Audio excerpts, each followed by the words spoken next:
Hey, Josh, it's John Scott. Good game. Congrats on the win. Thank you. I asked Stefon where he feels the connection between the two of you is, because each week it appears from the outside that it's just growing and growing and growing. Where is it at this point as we reach the tail end of your first regular season together? Yeah, I mean, I think the results kind of speak for themselves. The way that we were able to kind of ad-lib some plays and trust him to go get open, and him trust in me of getting the ball there. Obviously there's things that we can fix and get better on, and there's a few plays that we missed today that I wish I had back. So we'll get in the film room and we'll watch it and fix it. Micah Hyde called him a bad man, Stefon Diggs. As his quarterback, are there moments, or how often are there moments where you see that he's just at a different level than other guys? Well, I mean, that last touchdown catch in the back of the end zone, not many guys can make that.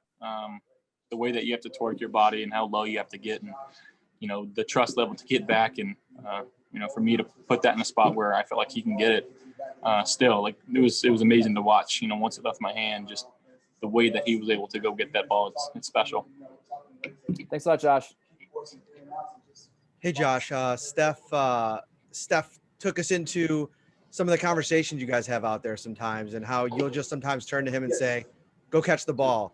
How much has that, just the in-game communication, evolved and improved, like with each game over the course of the season?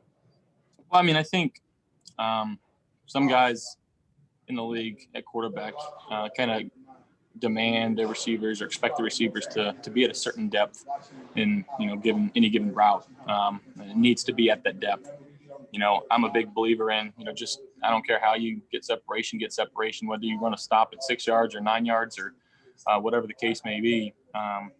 Get open, catch the ball, I'll adjust. And if I need to throw the ball a little harder, I'll throw the ball a little harder. But again, it's just that communication that we have. And it's really with all the receivers. It's not a to the T. It's as receivers, it's giving you leeway to go get open. Sometimes it can hurt you, but understanding that our guys can see things that not many people can. You got Steph and Cole Beasley who just see things so well, and then John, when he comes back, just sees things so well.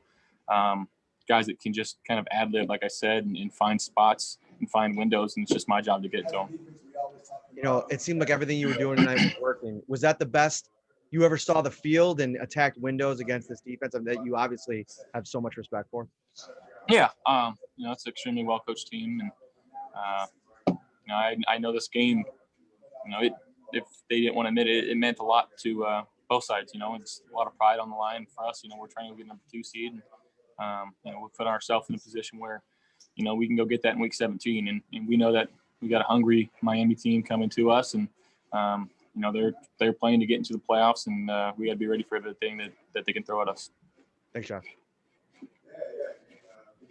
John Warrow, AP. Congratulations on the individual accomplishments and the team accomplishments after tonight. You've only been here for 3 years. I've been here for 20, and I've never covered a team that swept the New England Patriots.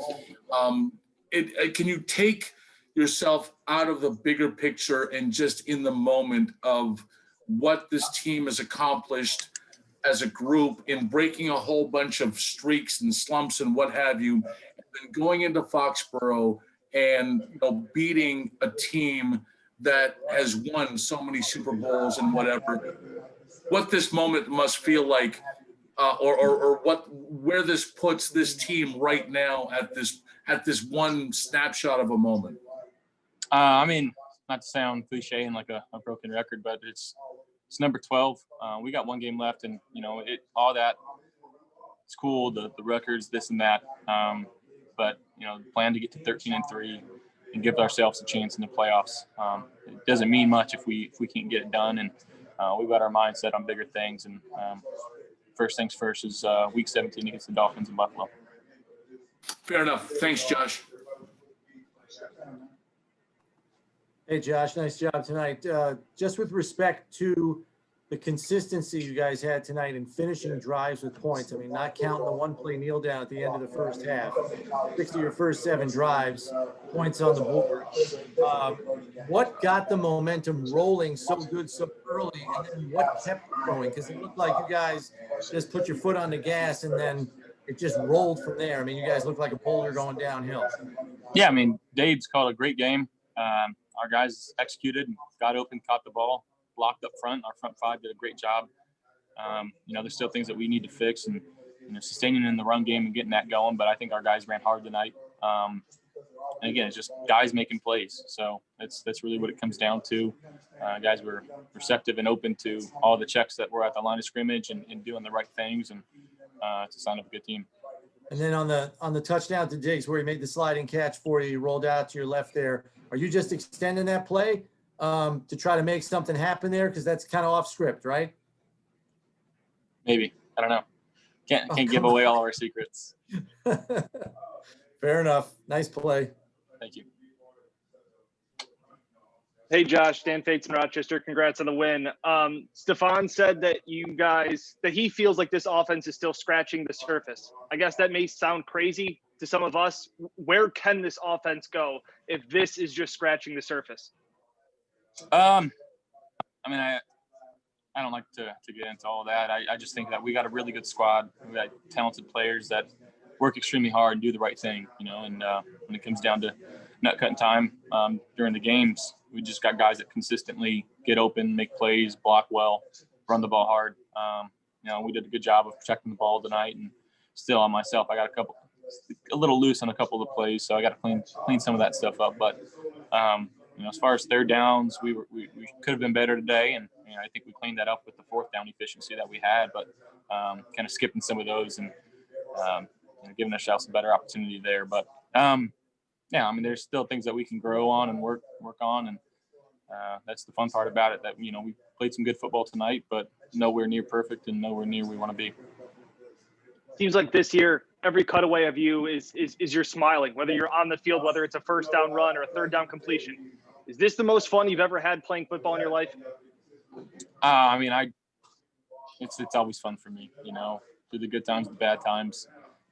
Just picture myself as a little kid playing this game. It's something that I've always loved to do, and I get to do it for a living and play for the greatest organization in football. And we've got things going in the right direction right now, and we got to find ways to keep working on it and find ways to keep winning football games. Thanks a lot, Josh. Congrats. Safe travels. Thank you. Dr. Josh, Mookie Hawkins, Buffalo Sports Today. How's it going? I'm good, Mook. How you doing? I'm doing good, man. Great win out there tonight. How important was it for you to come to Foxborough and dictate the terms? Well, it was important because we know what's at stake. We want to get a 2 seed and give ourselves an opportunity to have a couple home games at least in the playoffs. But again, it starts with, final season, our final week 17 game against the Dolphins, and going from there, taking it one game at a time. And this was number 12 for us, and that was our goal before the game. And when we won last week, that was our goal right after the game. Our goal is going to be get to 13 when we wake up tomorrow. So we got to find a way to put our best foot forward and get a good game plan. We're a day late on them, and we got to find a way to go out there and win. Absolutely, Josh. And what did you say to Steph Diggs after that 50-yard score? And care to talk about Dawson Knox's performance today? Yeah, I'm just super pumped. It's not typically a play that gets extended that long. It was kind of that first window that it was kind of closed up, and I was looking at Gabe deep, and he trusted me and just kept running his route, and I was able to put on him, and he did the rest of the work. So again, that's in my opinion the best receiver in the game, and just the way that he attacks each and every day, and the juice that he has, and how he gets on everybody in such a positive way. It's awesome. And Dawson, just consistently making plays, on that fourth down, getting hit a little early and still coming down with it. He's a guy that's extremely athletic down the seam. He's big body, can take some hits, and he's getting better. And he when he puts it all together, it's going to be scary because he's one of those guys that he's a matchup nightmare. Absolutely, man. Thank you, Josh. Safe travels. Thank you, Mook.